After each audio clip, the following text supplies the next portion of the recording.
Bonjour à tous, bienvenue dans cette nouvelle vidéo sur ma chaîne YouTube et on se retrouve aujourd'hui pour faire la review des demi-finales de cette saison de Top Chef, une saison dont je vous ai déjà dit que j'étais pas super investi, mais malgré tout, la demi-finale normalement c'est plutôt quelque chose d'assez bien parce que les candidats se challenge, c'est plutôt cool, les chefs sont plutôt bien dedans aussi et globalement on passe plutôt une bonne soirée. Ça s'est vérifié parce que la demi-finale a été très plaisante à regarder. Même si j'étais pas super investi, parce que comme je vous l'ai dit, j'ai pas vraiment de favoris, donc je suis pas hyper investi. Mais j'ai passé plutôt une bonne soirée. Je trouve que voilà, le mécanisme est toujours aussi efficace. Je suis content qu'ils ne l'aient pas touché comme ils ont touché au quart de finale, qui pour moi s'éternisait en longueur. Là par contre, ils y ont pas touché, ils sont vraiment restés clac clac clac.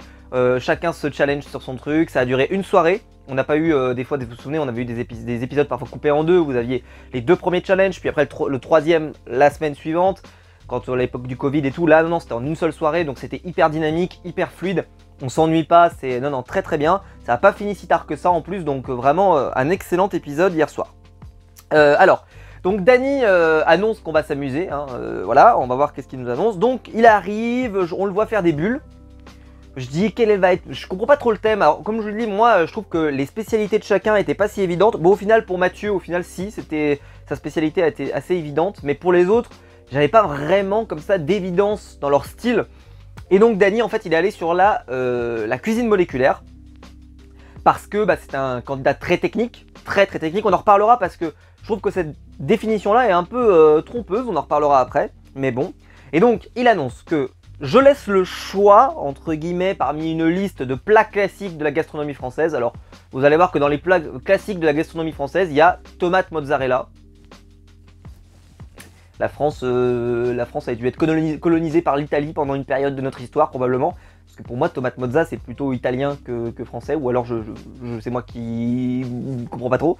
Parce que voilà, à la limite il y avait du lapin à la moutarde, ok, la tarte citron meringuée, oui.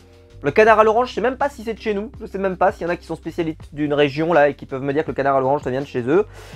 Pour le poireau vinaigrette c'est bon, mais bon, on verra bien en tout cas. Mais c'est vrai que ça, il y a des choses, des spécialités de la gastronomie française. Je pense qu'ils auraient pu te dire, ils auraient plutôt dû dire des classiques de la gastronomie, même pas juste française, des classiques quoi. Parce que tomate mozza, oui c'est un classique par contre. Alors voilà, donc le thème c'est la cuisine moléculaire. Il y avait 3 techniques qu'il fallait utiliser. La gélification, donc il fallait faire une gelée. Ça évidemment tous les candidats de Top Chef savent faire, il n'y a pas de problème. Je ne trouvais pas que c'était très dur parce qu'évidemment une gélification, ils utilisent de l'agar-agar, ils utilisent de la gélatine, pas de problème. Ça honnêtement s'il y en a un qui ne sait pas, normalement il n'est pas dans Top Chef. Ensuite il y avait la technique de la sphérification, c'est-à-dire qu'on enferme un liquide dans une sphère, là ça se corse un peu. On verra que justement c'est pas si évident. Et après le fameux, la sublimation. Oui, on sublime quelque chose, Et en fait, ça veut dire qu'on transforme quelque chose de solide à l'état gazeux. Donc j'étais assez surpris, on va pas se mentir, hein, je connaissais pas du tout cette technique, je me souviens même pas. On a eu pendant longtemps des spécialistes de la cuisine moléculaire, mais je sais même plus si la sublimation ça faisait partie des choses qui étaient proposées. Et ce qu'on peut dire au bout du bout, c'est que la dégustation faite par Paul Perret, on a senti que Paul Perret, lui, la sublimation, il en a strictement mais rien à foutre parce qu'il a mangé les 3 sublimations, il a dit je vois pas ce que ça sublime, c'est-à-dire qu'il va falloir changer le nom de la technique parce que ça ne sublime ça sublime que dalle. Voilà, il dit ouais je mange le premier, ça sublime pas, le deuxième ça sublime pas, le troisième voilà ça fait des bulles, ça fait des bulles. Mais franchement c'est vrai que tu sentais qu'il était pas convaincu par la technique quoi. Hein. Enfin bref. Donc Dany lui part sur la tomate mozza. Basilic, tomate mozza basilic, et évidemment voilà, il fait très technique, et en plus il y a un moment, alors il s'est repris, je sais pas si vous avez fait gaffe, il était en train de dire à l'oral dans la cuisine comment on fait la sublimation, et il commence sa phrase, il dit bon voilà il faut, et puis après il s'arrête, il dit ah non mais il faut pas que, voilà je vais rien dire, et après nous évidemment dans la période d'interview, vous savez, où ils sont dans le confesse un peu comme ça, là il parle, là il explique sa technique, sa recette, machin, etc. Donc il s'est corrigé, parce que là c'est vrai qu'il était en train d'expliquer la technique devant tout le monde, donc il s'est corrigé au bon moment. Hugo, lui, il est parti sur le poireau vinaigrette, et j'ai trouvé que ce qui est ressorti très bien du profil d'Hugo sur cet épisode, c'est peut-être mon favori pour gagner, je le dis, mais bon, voilà, on n'est pas sur une passion indépendante non plus, mais c'est vrai que son plat d'assiette retournée était quand même plutôt sympa, je pense que c'est quand même le plat de la saison, je pense, parce que c'est le seul plat que je retiens de toute cette saison, c'est pour vous dire. c'est le poireau vinaigrette parce que je trouvais qu'il avait été très réactif pour trouver des solutions. C'est-à-dire que je ne sais pas faire ça, ben je vais essayer de faire ça, et je vais voir ça, etc. Et j'ai trouvé qu'il a été un battant, il a rien lâché du début à la fin. Je suis très content de ce que j'ai vu hier soir sur son profil. Mathieu, lui, il est parti sur le canard à l'orange. Donc là, bon, il arrive, c'est énorme, il y a son chef qui vient le voir. Et puis voilà, Glenviel lui dit oui, alors, comment on fait pour faire ça, quoi. Et puis il dit, ah oui, bah, moi je connais, c'est en fait pour faire telle chose, j'utilise ce produit-là, alors ça fait pas exactement le même effet, mais je sais que ça fait des bulles, donc ça marche. Et puis l'autre il lui dit ouais ok très bien, donc le chef Glenviel il arrive, il dit et donc il faut en mettre combien, est-ce que tu sais? Il dit non mais on fait ça à l'œil comme ça, entre nous, ça m'a fait rire parce que vraiment tu sens, on maîtrise pas mais on essaye, on maîtrise, on fait un peu le Merlin l'enchanteur des familles, mais tu vois on essaye un peu, c'était assez sympa.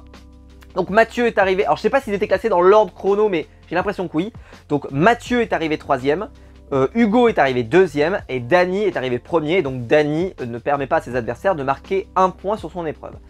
Je trouve que pourtant dans la dégustation, je trouvais pas que ça avait l'air si exceptionnel pour Dany. Après, techniquement, je pense que c'est là-dessus qu'ils ont valorisé parce que techniquement, lui, c'était hyper propre, hyper solide. Il était vraiment parfait. Ensuite, Mathieu qui déboule avec son thème.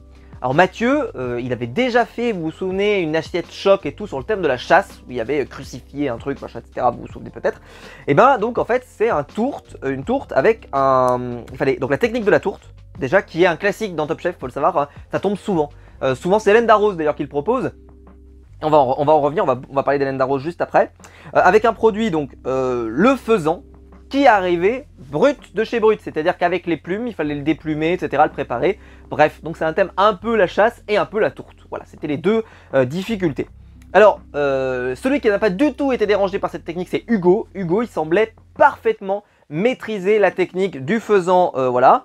Et pourtant, sa dégustation a pas été si exceptionnelle que ça. C'est-à-dire pour moi, franchement, il avait l'air de faire des trucs hyper cool. Et la dégustation a pas été si incroyable. Je vous parlerai du verdict à la fin. Et puis là, c'est un truc qui m'interroge. C'est, on nous dit depuis le début de l'épisode, mais même depuis le début, voilà, que Dany, c'est le mec hyper technique, le mec qui sait tout faire. Après, voilà, est-ce que c'est bon, est-ce qu'il y a de l'émotion, est-ce que ça, ok. Mais par contre, le mec, c'est, voilà, c'est une encyclopédie en 14 volumes de la cuisine, il sait tout faire. Et là, on arrive sur, je vous l'ai dit, pas un truc qui est si peu connu, parce qu'il tombe tous les ans dans Top Chef, la tourte. Je vous l'ai dit, Hélène Darroze, quand elle faisait faire une épreuve, souvent elle proposait ça, la tourte, ou alors il y avait aussi... le Québec aussi qui proposait ce genre de truc, enfin tu sais où on voit bien les traces, les strates et tout. Voilà, c'est un thème qui est souvent proposé dans Top Chef. Donc c'est une technique effectivement qui est pas, voilà, mais pour quelqu'un qui te considère comme hyper technique, le mec c'est une encyclopédie, normalement il est censé faire. Et là on découvre que Dany ne sait pas faire. Et vu qu'en plus, voilà, je sais que c'est une spécialité d'Hélène Darroze, c'est vrai qu'elle était un peu comme ça, tu sais, ah ouais. Est-ce qu'elle l'a un peu aidé pour lui dire comment faire? On va dire que non, on va rester objectif. Mais en tout cas, ce que j'ai trouvé de Dany, c'est que il a essayé en fait. Il a essayé de faire une pâte, il a essayé de faire un truc. Globalement, parce qu'il a quand même quelques techniques, parce qu'il a des techniques, hein, on dit il est hyper technique. Donc il essaie de faire des techniques, et puis après il essaye de voir ce qui s'apprend ou pas, et au final le résultat était très convaincant, il faut le dire. Mais c'est pour dire que pour un candidat hyper technique, que tu aies un plat comme ça qu'ils connaissent pas, ça m'a surpris, mais alors énormément. Et enfin, donc Mathieu, sur son épreuve, je trouvais que son plat était pas si extraordinaire. Voilà, il fait un faisan et tout, mais ouais, c'était pas fou. La tourte était pas non plus, tu vois, les strates elles étaient jolies, mais c'était pas non plus incroyable. Et donc, Hugo va battre Mathieu, donc je pense qu'Hugo est arrivé premier, et Dany est arrivé second, et bat Mathieu, donc Mathieu ne remporte pas de points sur son épreuve, elle laisse, parce qu'évidemment il ne peut pas remporter, mais laisse ses adversaires prendre un point chacun. Donc ça sentait très mauvais pour Mathieu. Dernière dégustation, Hugo. Hugo, je savais pas du tout quelle était sa spécialité. Là, alors que Mathieu, bon, au final, je comprends. Dany, pour la cuisine moléculaire, pourquoi pas, mais Hugo, là, j'avais aucune idée. Et alors, donc, il est venu avec un truc, je m'y attendais absolument pas, c'est, il a dit, je vais vous proposer l'endive. Déjà, par rapport à des candidats qui sont parfois venus avec des trucs, des pouces-pieds, des machins, des trucs, on se souvient. Là, le mec t'arrive avec de l'endive, tu te dis, ça va, il est plutôt sympa. Mais c'est l'endive en entier, et y compris la racine d'endive. Et la racine d'endive, c'est le produit quasiment le plus amer qui existe. Et donc l'enjeu du sujet, en fait, c'était de rendre un truc amer comestible, quoi. Et c'est vrai que l'enjeu était très difficile parce que c'est tellement amer que c'est compliqué. Mais je me disais, l'amertume, souvent on l'entend parler dans Top Chef, qu'ils te disent on va lutter contre l'amertume, je vais changer l'amertume, je vais faire en sorte que l'amertume soit moins présente, blablabla. C'est pour ça que je me suis dit, honnêtement, les candidats ils vont y arriver. Je pense qu'ils vont y arriver. Hugo va faire une bonne dégustation, c'est-à-dire que la dégustation va être très satisfaisante, etc. Quand ils vont faire les dégustations, il va y avoir donc Mathieu qui va faire un bon plat et Dany qui va faire un bon plat. Et donc j'ai trouvé que les dégustations étaient bonnes chez tout le monde. Donc voilà, mais je me suis dit, bah franchement, là, Hugo a une très bonne dégustation, il va gagner. Je me suis dit, il va gagner. Il ne laissera personne prendre 2 points et donc la finale, ce sera donc Dany contre Hugo. Bon. Et puis là, ma grande surprise, Dany a été qualifié au premier tour et Hugo et Mathieu finissent à égalité. D'ailleurs, Mathieu a été rejoint par son frère, c'était assez sympa. J'aimerais comprendre. Dany a été qualifié, ok très bien, mais je pensais qu'Hugo, franchement, allait se qualifier. Bon, au final, après les départages, c'est-à-dire qu'il fallait, en fait, ils sont revenus sur l'ensemble des plats et ils ont estimé qu'Hugo avait fait mieux. Je trouvais que c'était vrai. Franchement, sur cet épisode, il a fait beaucoup mieux. Et donc Hugo se qualifie et affrontera Dany. Là, maintenant, je sors de mon complotisme de la semaine dernière. Bah, Dany s'est imposé dans 3 épreuves, dans lequel c'est chaque fois Paul Perret et le critique culinaire, putain je viens d'avaler son prénom, excusez-moi, comment il s'appelle, ça ne me revient pas. Alors là, il présentait l'émission qui venait juste après Top Chef, et il est dans la guerre des restos, et voilà, mais là vous voyez, le trou de mémoire incroyable, c'est-à-dire que j'en sortirai de cette vidéo, je me souviendrai de son nom. Exceptionnel, vous allez le mettre en commentaire, évidemment, je le sais. Et ben voilà, mais ils ont goûté les 3 plats, et donc ce qui fait qu'il n'y a pas eu d'injustice, il n'y a pas eu de « oh peut-être qu'elle a influencé, peut-être que Hélène Darroze elle a pu machin ». Là voilà, je tombe pas dans le... Voilà, ça veut dire que effectivement il a bien remporté la victoire, notre ami Dany, et donc il mérite sa place en finale. Moi évidemment je vais être plus pour Hugo sur cette finale, parce que voilà, je suis moins intéressé par Dany, et puis je trouve que Hugo globalement sur la saison, c'est peut-être mieux quand même si c'est pas si fou que ça. C'est-à-dire que je maintiens que c'est une saison qui a été très faible. Et cette finale d'ailleurs a pas été, tu vois, des masterclass, tu vois, il n'y a pas eu, je trouve que Hugo est peut-être celui qui s'en est le mieux sorti entre guillemets, mais bon, peu importe. En tout cas, je suis content d'avoir vu cette finale, j'ai passé demi-finale, pardon, excusez-moi. J'ai hâte de voir la finale la semaine prochaine, j'espère qu'elle sera quand même sympa. Je suis pas sûr hein, que ça sera la meilleure finale de tous les temps, mais en tout cas je pense qu'elle sera relativement sympa. En tout cas moi je suis plutôt intéressé par cette finale. N'hésitez pas vous à me dire hein, quel est votre favori, est-ce que c'est plutôt Hugo, est-ce que c'est plutôt Dany, voilà, vous pouvez très bien vouloir soutenir Dany aussi, c'est pas interdit. J'ai hâte de voir ce qu'ils vont faire la semaine prochaine pour la finale, j'ai pas trop vu. Est-ce que par exemple ils vont faire revenir comme à l'époque, j'aimerais bien, parce que depuis le Covid quand même maintenant on peut, s'il vous plaît. Faites revenir tous les candidats et comme ça on fait notre brigade, on choisit, chacun choisit, on reste pas avec les brigades d'origine, on choisit par rapport à ceux qu'on aimerait, etc. À mon avis on n'aura pas, je le dis, je pense qu'ils vont rester avec les brigades, machin, etc. Bon, mais moi j'aurais bien aimé qu'ils ramènent tout le monde, moi j'aimais bien, moi je trouvais que c'était vachement bien ce que ça faisait. En gros t'as eu une aventure, tous les candidats ont participé à cette aventure et à la fin il y a un peu cette célébration de la cuisine, chacun s'investit derrière le plat de quelqu'un et...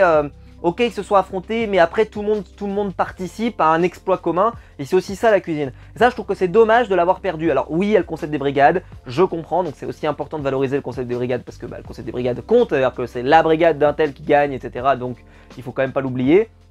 Mais les brigades sont tellement remixées, elles chantent, t'as un candidat qui passe à gauche, qui passe à droite. Au final, le concept des brigades, c'est plutôt pour animer le jeu que plus pour évaluer qui a été le meilleur brigade au fur et à mesure, parce qu'elles changent tout le temps les brigades, faut pas se mentir.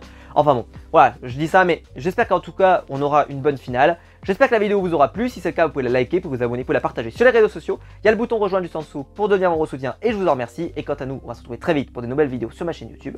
Ciao!